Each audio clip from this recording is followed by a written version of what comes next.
احلى مسا عليكم. نركز مع بعض شويه عشان الكلام يوصل. البانجو معروفه يعني دماغ بوابين.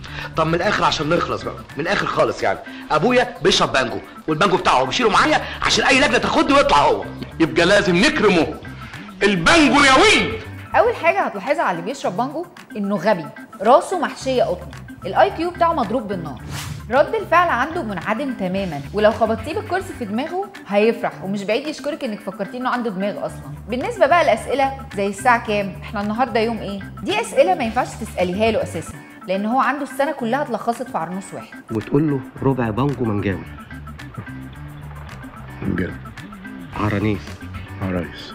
عرانيس جمع عرنوس. عرانيس. لو رايش هرجعك بيهم. ايه ده؟ لا مؤاخذه بابا، اصل الرايش ده ما بيعملش حاجه. والاحساس بالزمن جمله مش معترف بيها في حياته اساسا، رسائل عقله لاعضاء جسمه مش مفهومه، متاخره، ولو بيشرب كتير ممكن ما تبقاش موجوده اصلا.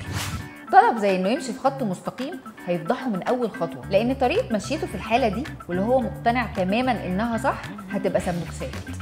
انا ما بسلمكش اهالي يا معلم، بس اديني سبب واحد يخليك تعيش جردل بدل ما تعيش بني ادم. انا كده عملت اللي عليا. السلام عليكم.